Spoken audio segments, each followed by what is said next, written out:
I ranked Haley's solo discography a couple weeks ago, so Paramore was the natural next step.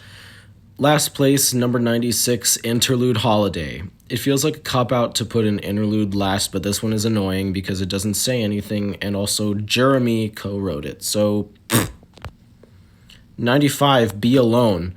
This song is nothing, and that's all there is to it. Out of every full length Paramore song, this one annoys me the most because it sounds like literally any other band could make this, and that's an issue I have with a lot of self titled songs, as y'all will see. 94, Renegade.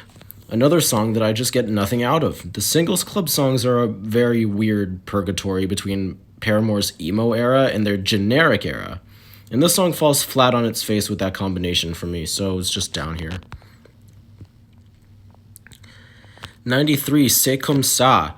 This song has some funny lyrics in the verses, but the chorus is so unbelievably annoying. For me, this song is proof that Haley mentally regressed from After Laughter and her first two solo albums to This Is Why. I'm glad this song is as short as it is because I honestly don't know how much more of this I could take. This song is so annoying. 92, Interlude Moving On. This interlude is very campy, so it's not as annoying as the bottom four songs, but it still doesn't do anything interesting whatsoever.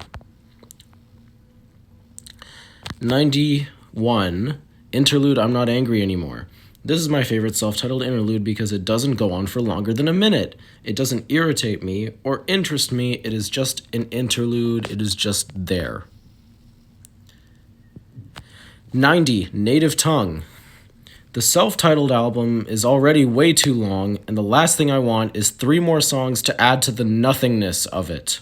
This song is just, like, nothing to me. It doesn't say anything of substance whatsoever. 89, Escape Route. I feel the same way about this song that I do about Native Tongue. The melody is a little better on this one for me, but it's a self-titled bonus song, and it feels like nothing. 88, Fences. This song is so annoying. Instrumentally, I feel like it's trying to be groovy, but it's just like shoved in my face in a really annoying way with the stabby guitar and the drums, and the lyrics are also so pretentious, with Haley acting like she knows what the limelight is like when she wrote this before Paramore actually got famous. It's just so annoying. 87, Daydreaming. This song feels like the definition of self-titled. It is so unbelievably bland in every way. Haley isn't saying anything of substance, and the instrumental is nothing besides generic industrial pop rock slop manufactured for the radio. This song is just so nothing. 86, Ankle Biters. This song is really short, so I can't be so mad at it, but it's really annoying while it lasts for me. The guitar isn't interesting, and like Daydreaming, Haley is saying nothing of substance on this song. 85, Tell Me It's Okay, self-titled demo. This song is the least annoying of the 3 bonus tracks on self-titled for me, and that's probably because it isn't as layered and it sounds more raw than basically any self-titled song. But it's still not really a great song because it's not really saying anything interesting at all, really. Okay, coming up with a really hot take, 84, Misery Business. My hottest take, I absolutely cannot get behind this song whatsoever. The lyrics are painfully immature and childish, and it's hard to get behind the instrumental when Paramore has done so much better in this era of themselves. I really cannot stand this song. And 83, No Friend. Yes, I said No Friend is better than Misery Business. This song has a good instrumental, but Haley is not on this song, and I can barely tell what Aaron Weiss is saying in the lyrics. I know that was a stylistic choice, but it's still annoying that I can't hear what he's saying for most of the song. 82, Franklin. Paramore's hometown love letter. It's not saying anything of substance, which makes sense on their first album, so I can't be that mad at it, but it's still just not that great. It's just not interesting. 81, My Heart. This song is very of the era, but it's annoying how uninteresting the instrumental and lyrics are. It's it's fine, but it just isn't any better than mid-level Paramore for me. 80, Here We Go Again. Like a lot of songs on All We Know Is Falling, the instrumental and lyrics are just not that interesting to me. I can't be so mad at it, but these songs here just are not that good. I can't really say anything about them. 79, Let the Flames Begin live at Red Rocks. I would like this live version so much better if it wasn't 3 minutes too long. The actual song is performed well enough, but the outro just takes me out of it every time. I just want it to end, and I never go back and listen to this version. It's always just no. 78, Still Into You live at Red Rocks. The intro to this version sounds like a really cool way to start a concert, but this song goes right to slop when Hayley comes on. Her terrible live presence in the self-titled era really shows in this version, especially in the chorus. Just listen to the chorus. She just goes in and out of singing in this version. It's so annoying. 77, In the Morning. This song is fine, but it just doesn't interest me with the instrumental or the lyrics, and Hayley's voice was clearly very limited right after Brand New Eyes. 76, Born for This. This song is the core of Hayley's immature attitude during the Riot era. It tries so hard to just be really edgy when it just isn't, and the backing vocals are very annoying to me. 75, We Are Broken. Outside of some self-titled songs, this is the fakest Paramore song in the whole discography. Like, any emotion that there could possibly be in this song, it's all so forced, and I can't get behind a song that tries to fake emotion. It's so stupid. Okay, this might be a hot take. 74, The News. I can not get behind this song, really. Like, the instrumental sounds like it's trying way too hard to replicate a Brand New Eyes sound, and the lyrics are annoyingly bad, especially after Hayley's first two solo albums. Comparing, like, a literal war to your own mental problems just sounds so pretentious, and I don't know if I'm the only one who thinks that, but that's what I get from the lyrics, and it's just really annoying to listen to. 73, Never Let This Go. This might be the least talked about Paramore song in the discography, and it's fine, but it doesn't say or do anything interesting to me. The only thing that really sticks out in this song for me is the funny story that Hayley told last year in an interview about when she wrote it. Like, she took the first line from a movie or something like that. Like, I forget what it's called, but it's like a Spotify interview that she said that. 72, Whoa. This song definitely has some groove in it with the drums, but the lyrics are basically nothing.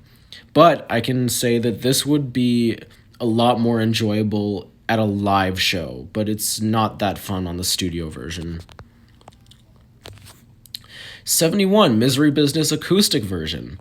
This version of Misery Business is a lot less in your face than the original version with the instrumental, which I appreciate a lot, but the lyrics are still really immature, so it's not any higher than this.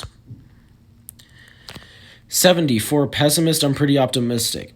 Easily my least favorite Paramore album opener. The instrumental isn't intriguing whatsoever, and neither is Hayley's lyrics or vocals. Like, there's just so many other songs that sound like this that were so much better executed. 69, Miracle. The instrumental is okay on this song, but Hayley is still trying to fake lyrical substance on these Riot songs, and it's annoying how much it fails at doing so it's just not great. 68, Hate to See Your Heart Break featuring Joy Williams. There isn't much to say on this song. It's another version with another backup singer, but it's still the exact same, so it's just slightly worse all around. 67, Misguided Ghosts. My least favorite Brand New Eyes song for obvious reasons.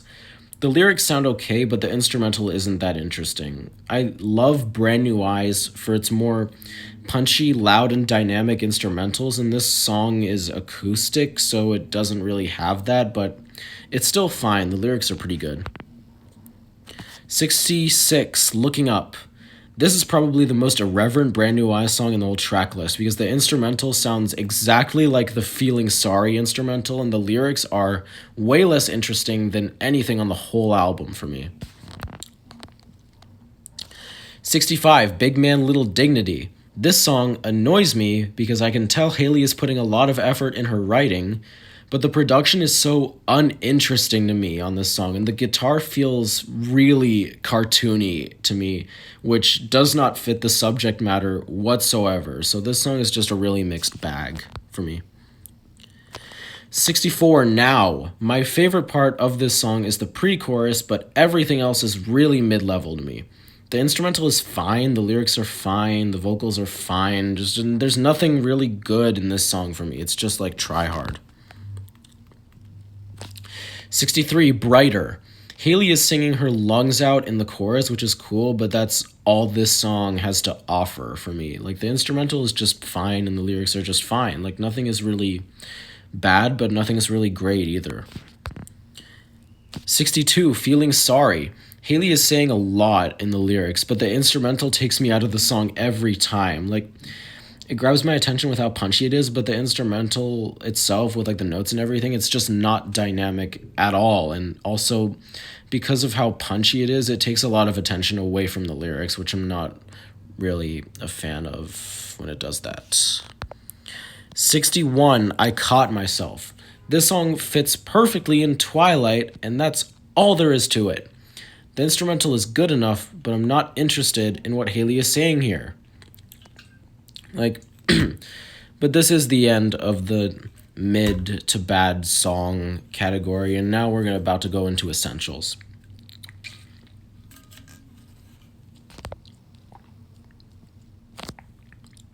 '60, Let the Flames Begin. I like the instrumental of this song, but the lyrics are very subpar, and the chorus sounds really compressed in the mixing and mastering. I like that it doesn't drag on like the live version does, but it also feels a little underdeveloped in this version, even if it's pretty good as it is. 59, Hate to See Your Heart Break. I don't think this song tries to fake any emotion, but I do think it goes on for 2 minutes too long. The instrumental fits the lyrics pretty well, but it also doesn't make the song stand out in any specific way, so it's just there. It's good, but it's just there for me. 58, Proof Live at Red Rocks. The interactions with the crowd during the bridge carry this live version for me, and the singing is pretty good for self-titled era standards, but it's just not fantastic. 57, Brick by Boring Brick Live at Red Rocks. This version of Brick by Boring Brick is so annoying because the key of the song is shifted down a lot since Haley's vocals were absolutely destroyed after Brand New Eyes. So it never reaches the heights that the original song does, so it's just really annoying to listen to this version. 56, Part 2 Live at Red Rocks. This version of Part 2 is fine. The only thing that separates it from the original song is worse vocals. But that's a given since it's live, but it's still just not that great. 55, Proof. The instrumental of this song is pretty catchy, but like a lot of self-titled songs, Haley is extremely delusional in the lyrics. I like this song, but throughout the whole album, Haley tricks herself into thinking that she's all grown up and in a healthy relationship when that would all be beautifully proven wrong in the next album. So listening back to these self-titled songs is just really annoying. 54, Future. As far as 8-minute songs go, this song is fine, but I absolutely do not need or want 5 minutes of an instrumental that barely does anything interesting. The first 3 minutes are pretty good with a more stripped back instrumental, but in the last 5 minutes, the loud instrumental is fine, but it doesn't change one bit over 5 whole minutes except for a fake fade out in the middle. 53, Crush, Crush, Crush. This song has a very catchy instrumental, but like a lot of Riot, the lyrics are very childish. So I wouldn't put it any higher than this, even though it's kind of a banger. I do enjoy it. 52, Figure 8. I feel like this song is what the News wanted to be. This song does a great job at bringing back a really punchy sound for Paramore into their modern era. It doesn't really do anything surprising, but I absolutely love the cymbal crashes in the second and third choruses. Like, those cymbal crashes are really cool. 51, Emergency. The instrumental of this song is enjoyable enough, but the lyrics are really repetitive, childish, and a little pretentious. But I can't really be too mad at it when it's on their first album, but it's just not fantastic. 50, All We Know. For the album opener to the first Paramore album, this is a very solid song, but it loses me in the bridge with those high-pitched guitar notes that are really out of place and the poor mastering quality. But it's overall a very solid opener to All We Know Is Falling, even though the whole album is basically like mourning your douchebag bassist who left the band like right when you got to Miami to record or wherever they went, like Florida, wherever. 49, Turn It Off acoustic version. I think Turn It Off works so much better as a louder, heavier song, but this version is really solid and adds some calm to the song that I do appreciate. 48, The Only Exception. This song was the beginning of Hayley's delusions, and out of respect, I'm not going to specify what said delusions are. I like that this song is more stripped back and the bridge is really good, but the chorus loses me every time. I really don't like that Hayley just repeats 5 words in the chorus over and over again, and the vocals are way too layered in this song, but it's fine. 47, Crave. Every time I hear this song, I feel like this song thinks it's a lot deeper than it actually is. It kind of feels like the better version of Big Man Little Dignity to me, but with a more fitting instrumental and better vocals, even though it's still trying way too hard to be something that it's not. 46, Ain't It Fun live at Red Rocks. I feel like this version of Ain't It Fun goes on for too long, but I like hearing Hayley and the band having a lot of fun on stage with their last song in the set. Hayley's stage presence still needed a lot of work in the self-titled era, but this version is enjoyable enough. 45, Still Into You. The instrumental of this song is very catchy, but at the same time, that's kind of the problem. The instrumental is very generic, and the lyrics are extremely surface level, not to mention really hypocritical. The hypocrisy of self-titled is really annoying, and sometimes it's hilarious how annoying it is, but it's also really sad to think about Hayley's bad coping mechanisms in this era. So this song is just, it's good, but it's also really just sad to think about what is actually going through Hayley's head. 44, Grow Up. This song is probably the best example of the hypocrisy of self-titled. Even though I really like this song, especially the outro, the instrumental is very generic and the lyrics are so painfully hypocritical. Hayley thinks she's all grown up at this point when the growth moment is clearly not there, and it wouldn't happen until the next Paramore album. Like, the hypocrisy is just, at this point, the hypocrisy is hilarious. 43, Hello Cold World. The instrumental of this song is really good, and the chorus is really great on this song, and it's a standout, but the lyrics in the verses are hilariously terrible. Like, I can't even begin with the terrible verses, but this song is overall pretty good. 42, When It Rains. This is the only Paramore song on the first 3 albums that Zach is credited as a writer on, which is really interesting. I cannot tell what he specifically did for this song, but this song sounds very angelic with the instrumental, and especially Hayley's softer vocals, which is really satisfying when compared to a lot of Riot songs. 41, Ignorance acoustic version. The original song is probably the heaviest song Paramore has ever put out, and this version takes all the heaviness away. I largely prefer the heavier sound for this song, but it's satisfying to hear a calmer version of it. Like, it's good, but it's not great. 40, Where the Lines Overlap. The instrumental and lyrics of this song are really good, but they don't really do anything to make the song fantastic. The bridge is annoying with some bad lyrics, but the rest of the song makes this a very solid Brand New Eyes song for me. 39, Part 2. A sequel song is a cool idea, but with Paramore songs, none of the early ones deal with interesting concepts. This song just feels like Haley taking Let the Flames Begin and adding the tiniest amount of subtext to it. The instrumental of this song is so much better than Let the Flames Begin, even though it's still self-titled generic rock. So I like this more than Let the Flames Begin, but it's still not fantastic. 38, The Only Exception live at Red Rocks. This is definitely a better version of The Only Exception for me because Haley is playing around with her vocals a lot more instead of repeating the same thing over and over again in the chorus. Her live vocals were still not great in this era at all, but I do like it when Haley plays around with the lyrics more in this version instead of just being repetitive.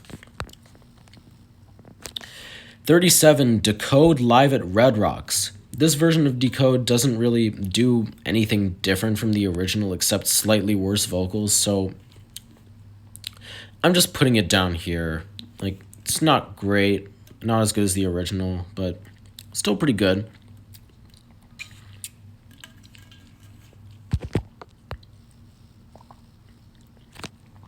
"36, Brick by Boring Brick acoustic version. These acoustic versions of Brand New Eyes songs are always really interesting in how calm they are compared to the original songs, and that's exactly how I feel about this song. I prefer the heavier version, but this version is also really good. 35, You First. So the story with this song is Taylor York fought to take it off of This Is Why, and I can kind of see why in terms of the instrumental, but I do like this song a lot. The lyrics are not fantastic on this song, but the vocals and the chorus are really good, and Zach is going crazy on the drums here, which is really cool to listen to. 34, Forgiveness. Finally, the first real After Laughter song on this list. I love how sentimental this song sounds with the instrumental and lyrics, but I get really bored with this song after a while, and the lyrics are very surface level for an After Laughter song, which is a little annoying given how amazingly written After Laughter is for the most part. 33, Tell Me How. This song is a very fitting closer for After Laughter. The lyrics are amazing, and the instrumental perfectly complements the sentimental lyrics for me. I don't have this song very high because, like Forgiveness, I get a little bored with it, but the last part of this song with those echoing vocals in the background is easily my favorite part. It's so good and such a great way to end this song in the album. 32, Last Hope. The instrumental of this song carries the whole thing, but the lyrics are trying way too hard to be really deep when it's just not deep at all. The lyrics are so surface level, and it's a painfully bad prototype of the lyrics that we got on After Laughter, but the instrumental is the best part of this song, especially in the chorus. Like, the song is really conflicting for me, but it's mostly good, so I'm putting it up here. 31, Turn It Off. This song has really great lyrics, and even though the instrumental is really loud, it makes the song sound more lighthearted compared to other Brand New Eyes songs. I love how present Paramore sound as a band on this song and the whole album, and Haley's vocals are amazing on this song, especially on the bridge with that yell. Her vocals are so good here. 30, Playing God. This song has a generational Paramore lyrics and a fantastic chorus. The only negative I can really squeeze out of this song is that it's a little too poppy for Brand New Eyes to me, and I prefer the evolved emo sound of Brand New Eyes more than this. But this is still a fantastic song. The lyrics are amazing, the instrumental is amazing, and the vocals are amazing. 29, Conspiracy. Apparently, this was the first song Paramore ever wrote together as a band, and while their infancy as a band is very clear in this song slaps. The chorus is really great, but the way Haley sings in the verses is a little off-putting to me, even though the last chorus with Haley's high note yell pulls this song up this high on my list, because the chorus of this song is amazing. 28, Pressure. My favorite All We Know Is Falling song, the chorus carries the whole thing. I love the swelling guitar in the chorus with Haley's vocals, but the verses are just fine. My issue with a lot of All We Know Is Falling is that the songs just aren't very memorable and they're very poorly mixed and mastered. So it's really upsetting that my favorite song on that album is it's not in my top 25 and not even a 10 out of 10. So All We Know Is Falling, I don't know. This is my favorite. I don't really know what else to say about it. 27, Hallelujah. Apparently this song was written before All We Know Is Falling, but they saved it for Riot. I can definitely tell that they put a lot of time and effort into this song, and it sounds really good. But the last chorus of this song makes the other choruses look trash by comparison. So, listening to this song is a little...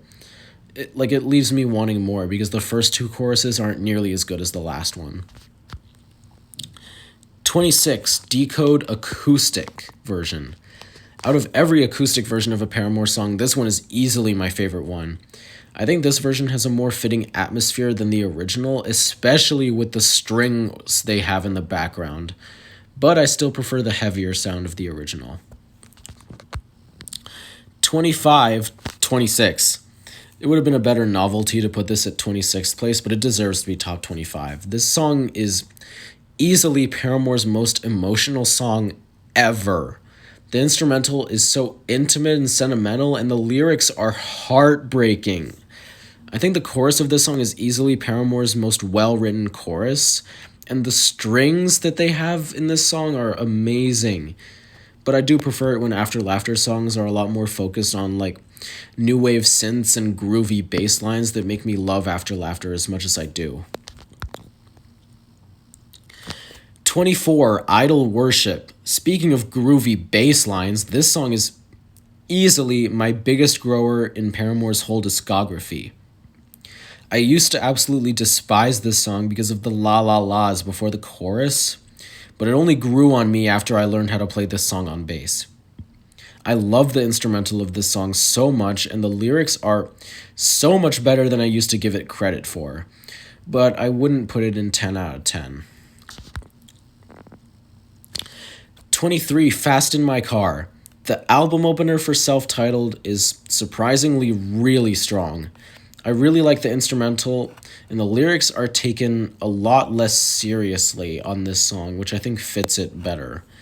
To me, this song is the best version of the vibe that Paramore was going for on Self-Titled, with the industrial heavy guitars, but a more radio-friendly sound, but I think it's executed better here. 22, One of Those Crazy Girls. The lyrics of this song are deep into Haley's delusions of a healthy relationship, but this song is the only case where I can forgive the lyrics because the instrumental is amazing. The guitar lines in the first verse and chorus make the song sound so infectious, and when it gets louder for the second verse and chorus and the strings come in, it's so much better. The lyrics are still not that good, but the instrumental is so amazing that I completely forgive it. This is an amazing song. 21, Monster. The first Paramore song without the Farrow brothers, this song slaps, but not quite enough to call it a 10 out of 10 song. I really like the instrumental and Haley's vocals, but this song doesn't really do anything to make it stand out in the discography for me, so it's here. 20, Burning Down the House. It's definitely cheating to put a cover in my top 20, but I really love this cover. The entire band is clearly having the time of their life in the studio, and it really shows in the instrumental and Haley's vocals. I can't put it any higher than this because it isn't an original Paramore song, but it does a great job at showing their chemistry as a band and showing some of the inspiration they got from the original song for After Laughter. 19, Told You So. I love the lyrics, I love the instrumental, and the bass line of this song to death. But the vocal melodies sometimes throw me off a little and feel out of place in this song, specifically in the chorus. The song is amazing for the most part, but some parts of it don't feel like they perfectly fit together to me. 18, Grudges. This is such a poignant song about letting go of the rivalry toward the Farrow brothers after Zack finally rejoined Paramore after his first two Half Noise albums. The lyrics, instrumental, vocals, and especially the bass line are all amazing on this song, but not quite perfect to me. It doesn't really sound as unique as some of the other songs do. 17, Sanity. This is such an interesting song in the Paramore discography for so many reasons. It's an unreleased demo song from After Laughter, finished for the This Is Why remix album. To me, this song sounds like the perfect combination of After Laughter and This Is Why's sounds, with the synths and the bass paired with the drums and the vocal style in this song. And whenever Paramore ends up making another album, I really want that album to sound like this song, because this sounds like a very promising direction for Paramore.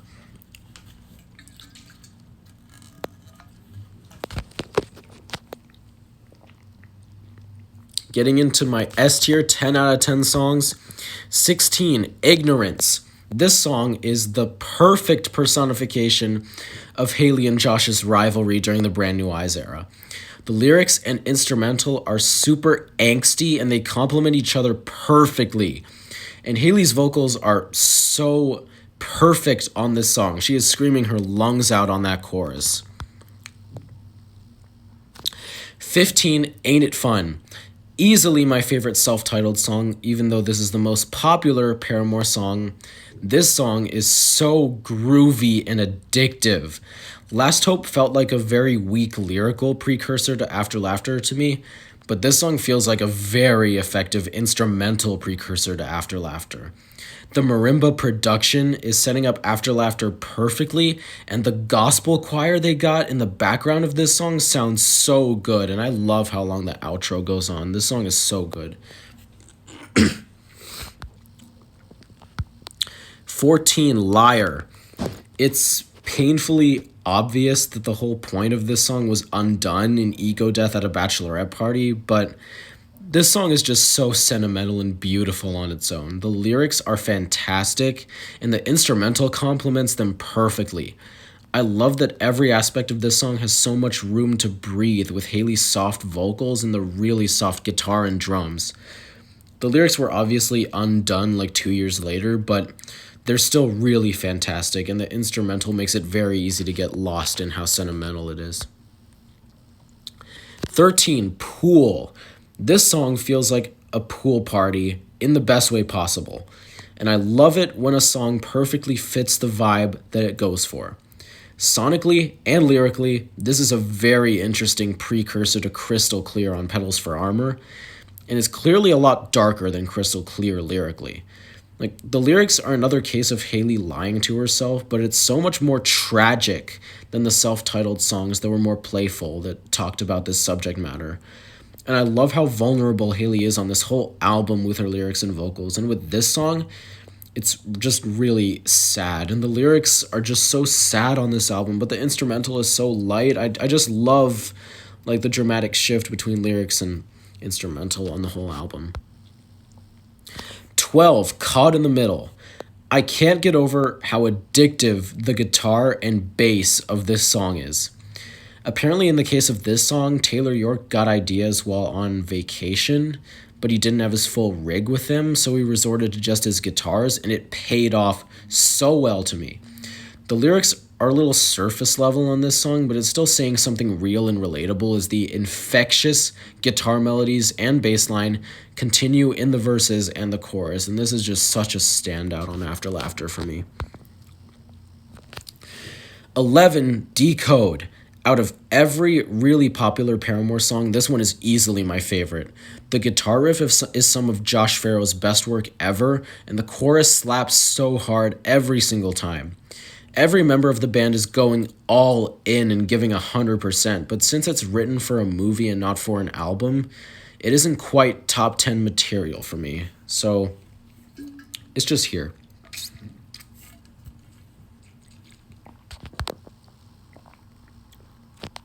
Getting into the top 10, number 10, Running Out of Time. This song probably has the most infectious instrumental on This Is Why for me. and the most relatable lyrics, even if the lyrics are really blatant here. This song has such infectious guitars, bass, drums, and a fantastic vocal performance from Haley. And the collaboration between the three band members is in full force on this song. You can just tell. I just have so much love and respect for this song. It's so groovy and so infectious to the point where I own this song on the 7-inch flexi disc vinyl. So that's like a really cool piece of merch that I like to show off sometimes. 9, That's What You Get. Easily my favorite Riot song by a lot. This song is just elevated to a tier that no other Riot song could ever dream of reaching to me. The guitar and the drums make this song so unbelievably infectious, and the vocal melodies are surprisingly really interesting for a Riot song. So this is easily the only Riot song worthy of being in my top 10 for me, and I just love this song so much. 8, Careful. This is the perfect album opener to Brand New Eyes, and there are 2 openers left on this list. To me, this song is Misery Business if it was perfect. The riff is actually worthy of headbanging to, and the vocals are beyond impressive even though it ended up destroying Haley's singing for over a decade. The lyrics are also a perfect introduction to the themes of Brand New Eyes about all the fighting that went on between Paramore behind the scenes. And this song is just executed in such a perfect way to me, and no other song could have ever opened Brand New Eyes as well as this song does. 7, Fake Happy. This song is the centerpiece of After Laughter in every way. The instrumental is so light and vibrant, and the lyrics perfectly describe the whole album. The theme that persists throughout all of After Laughter is masking emotions behind fake happiness, and every song describes that so well, especially this one. The bass line is so fun to play, and the lyrics are so fantastic and emotional. The acoustic intro is also a really good way to state the themes of the song and the whole album before going into the vibrant instrumental that makes After Laughter sound as great as it does. So this is just an easy 10 out of 10, one of my favorite Paramore songs ever for all these reasons. 6, Rose Colored Boy. This was the only After Laughter song that all 3 Paramore members started and finished writing together, and it really shows. Every band member sounds so present in this song with the vocals, guitar, drums, and amazing production. The lyrics are also perfect for After Laughter, like basically every song on the album, but this one talking about how it's important to let out your emotions when they come to you instead of suppressing them. It's just so perfectly described here. I love this song so much. And the bass line on this song too, it's also so fantastic and makes it so easy for me to get lost in the song. The instrumental and lyrics are just so well put together, making this song an easy standout in the entire discography for me. But getting into the top 5, number 5, Thick Skull. The last original Paramore song as of this moment. This song sounds so foreboding with the lyrics that add so much to that feeling of how foreboding this song is. Haley looking back on every terrible fan suspicion and theory and asking what if they were true. It's such an interesting writing lens for a song, and I feel like it was so well executed in every way. The instrumental feels like Paramore's roots, executed with even better musicianship with the fantastic guitar and fantastic drums, along with Haley's best singing by far since Brand New Eyes. Bringing back all those old styles, executing them with more flair than they ever had in the past, and having some of the best and most reflective lyrics in any Paramore song makes this song the perfect ending for This Is Why, the perfect ending for their record label contract, one of their most well-written songs to date, and a very foreboding end of an era for Paramore as they look toward the future. Number 4, All I Wanted. Speaking of Haley's best singing, this song has exactly that. The lyrics are another example of Haley's delusions, but in this case I forgive it completely because the lyrics are actually they're pretty well written, surprisingly, and not on self-titled's campy level. And the instrumental is on a whole other level in this whole song. And apparently this is the first Paramore song that wasn't written by Josh Farro, and it was just written by Haley and Taylor. And the riff that carries the entire song definitely shows that it was Taylor. It's so good. The verses have such a great driving beat and vocal melody, and the chorus is on a different level of amazing for Paramore, with Haley's legendary singing and the guitars blasting as she belts out the lyrics. It's such an unexpected ending to Brand New Eyes to me, since I'm not really a fan of most of the songs on the second half of that album. But somehow the album closer is one of Paramore's best songs to date for me. Number 3, Brick by Boring Brick. My favorite Brand New Eyes song. This song just goes for it in every way. The instrumental is super energetic and loud, and Haley's vocals are once again legendary, especially in the chorus. And the music video also has like a really cool tone and really fits. Like, I haven't really talked about the music videos at all, but the music video for this song has such a fitting visual tone for this song and the whole album, with the yellow color grading in the video. Every aspect of the instrumental is going as crazy as they possibly can, with the blasting guitars, the really loud and really fast drums, and Haley's fantastic vocals paired with her amazing lyrics that honestly I'm still not fully sure what they mean to this day, but this song is just so good.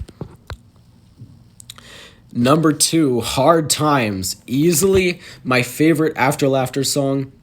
This song just does it all. It does everything that I want. The bass line is fantastic. The lyrics are fantastic. The guitar, drums, and production, they all sound perfect for this song. And Haley's vocals are just perfect for this song. Like, it's all perfect. I love it when the lead single for an album is also the album opener, because it really just gives everyone the proper introduction to the album, and this song is exactly that. It just throws listeners right into the deep end of what After Laughter is all about. Like, Haley's fantastic lyrics and the vibrant production are at the forefront of this song, like every After Laughter song, and this one is definitely my favorite because of how much of a statement it is as a song. This song makes it clear that Haley was not okay in the last couple of years before this album, and it has the perfect upbeat instrumental to complement those lyrics, like every After Laughter song. And it also has one of my favorite bass lines ever to play. So basically everything about this song is 10 out of 10 perfect for me, and there's only one song that can ever dethrone this as my favorite Paramore song. And if you've been keeping track, you would know that my favorite Paramore song ever is This Is Why. This song was the first Paramore song I ever heard, and it's still my favorite one to this day. It's a lead single, album opener, and it's a title track, and it just hits in every single way to me. As a reintroduction to Paramore after 5 years, the intro is already showcasing the collaboration between all 3 members for this song and the entirety of This Is Why. Throughout this whole song, the guitar and the drums are going crazy, and the vocals complement that level of crazy perfectly. It makes so much sense that this song won Paramore a Grammy, because it just does everything right in terms of the fantastic instrumental vocals and lyrics, and it introduces the aesthetic and themes of This Is Why really, really well. Paramore are going straight back to their rock roots for this song and the whole album, and at least for this song, I think the lyrics do a really great job at commenting on the state of the world without being too preachy about it. The instrumental is also just perfectly executed, with a softer intro and verses, and an explosive chorus which I can't help but headbang to every single time I hear this song. It's also kind of weird to me that my favorite Paramore song is on my 3rd favorite Paramore album, but I am a sucker for album openers and title tracks, and since this song is both, and it's executed so well, this is my favorite. And to add some final thoughts, I would rank the Paramore albums from worst to best like this. Last place, All We Know Is Falling. It's just really poorly mixed and very juvenile. Fifth place, Self-Titled. It's really well produced, but at what cost? The lyrics are very bad for the most part, and the instrumental is painfully generic. Number 4, Riot. The lyrics are so immature, and the instrumental isn't nearly as good as Brand New Eyes. Number 3, This Is Why. There's a lot of really great instrumental, but the production, this album would have been so much better if Taylor York had produced it like he did for After Laughter. But as it is, the production is fine, and also some of the songs are kind of filler, so this is kind of a little disappointing follow-up to After Laughter to me. My second favorite Paramore album is Brand New Eyes. Like, Paramore's emo era is at its peak with this album because the instrumentals are all fantastic and the lyrics are by far the best out of the 2000s era Paramore albums. But easily my favorite Paramore album, After Laughter. The lyrics are easily Paramore's most mature, and the instrumental being so upbeat is such an interesting juxtaposition, but it works so well because the entire theming of After Laughter is masking emotions behind vibrant and poppy instrumentals, and it's just executed so well. Like, I think I know how to play like maybe 9 of the After Laughter songs on bass because like the instrumentals for every After Laughter song, it's all just so dynamic and interesting. And if it didn't have No Friend, this might be in my top 3 favorite albums ever. But every other song besides that is like a 10 or a 9 for me, so After Laughter is definitely my favorite. Anyway, I love Paramore as a band. I love Hayley's solo career, as I already said in the last video. And I don't know when they're going to come back, but I'm going to stick around for them because as a fan, I probably owe them that because of how much like I really respect their catalog. So I'll be here whenever they drop something new. Anyway, check Paramore out.